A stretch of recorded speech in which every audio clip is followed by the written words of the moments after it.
first performer tonight, ladies and gentlemen, Oren.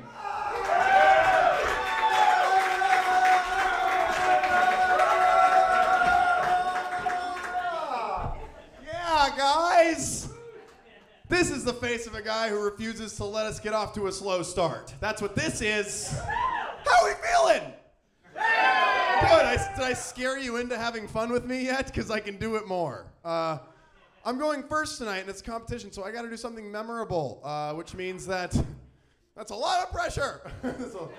a lot of it.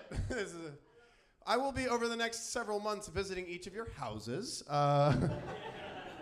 taking money from you as a way to guarantee your vote.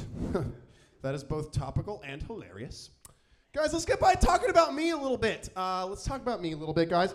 I wasn't always this, right? I wasn't always this tall drink of water that you see before you. I'm okay admitting that, right? Because I went through several awkward phases, like I'm sure we all have, guys. Here's me at 13. Awkward part about me at 13 was my shape. Fat on top, long and skinny on bottom, right? Looked like a water tower with a Jufro. But add to that picture like a studded belt and skate shoes, because I was fucking edgy, too. I was the only kid with man boobs and a point of view about it. Like, that was me. I looked like a children's drawing of the sun. I was just like a blob with sticks jutting out, right? I wasn't up to code. I was poorly drawn. I wasn't if you put roller skates under my feet, there was a serious momentum problem. Like that. I looked like a teenage Hebrew Ninja Turtle, if you guys will. They ate pizza and lived in the sewer and ate bagels and lived with my mother, which was how I lived my life. It's fine, though. It's fine, right? I figured it out. I also, the other part that was awkward about me at that age, guys, was that I spent a lot of time with my mom and sister growing up, which means that I was raised less like a young man and more like a pet lady boy, if you guys can imagine that. Which was, it was like assembly manuals gave me the cold sweats, but I could braid beads into the other little boy's hair. That was the life I lived. It was fine. It was fine. But I eventually, here's the other side result of having spent a lot of time with my mom and sister, guys, is that I'm really good at girl talk. I'm one of the girls.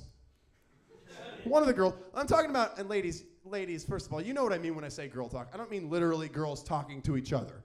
I mean 4 or 5 girls sitting around, right? And you guys take on that tone of voice. You say everything like it's a pitched joke at the Chelsea Handler writers table, right? Everything is a hilarious little mistake.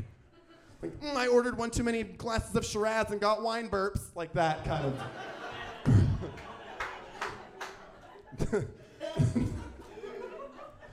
But so I'm good. I can do that. I can survive those moments because I spent a lot of time with my mom and sister. And guys, here are 3 rules if you find yourself in a girl talk scenario. I can understand that's scary.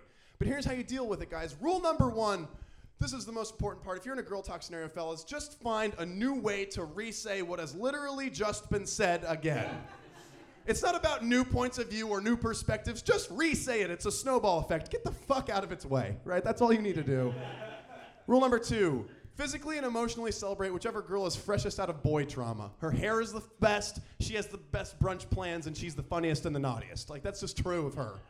That'll help you tremendously. Rule number 3, guys, this is a dead giveaway. Don't do this. If you're in a girl talk scenario, don't do this. Don't ask the girls you're with if they want to cuddle about it. They don't want to sleep in the same bed about it or make out about it. That's not how women solve their problems. Here's another dead giveaway, guys. Don't refer to the vagina as a front butt. That's another thing girls don't like. For whatever reason. More about me, guys. I'm trying to decide how to spend my free time right now, and I've come down to it. I've been making pros and cons lists. I'm either going to get a girlfriend or buy a house, right? Those are the 2 things that I've come up with that are the most pertinent, guys. So here's what I've done. I've compiled a list of things. This is a pros and cons list. List of things that you can do to a house, but not to a girlfriend. Number 1, sell or even rent it. In fact, opening it up to strangers in any way is somehow frowned upon. There's all sorts of prison sentences you can get. It's not good. Number 2, things you can do to a house but not to a girlfriend. Remodel that shit. Right? Because that costs way too much money, and no one wants a kitchen with wonky boobs. That's just not true.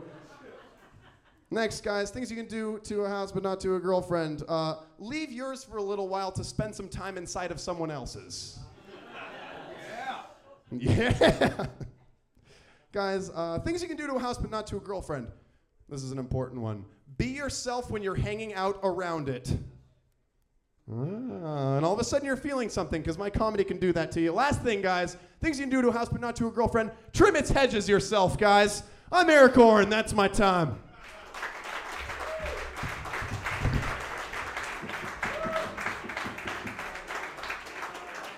Eric Oren, everybody.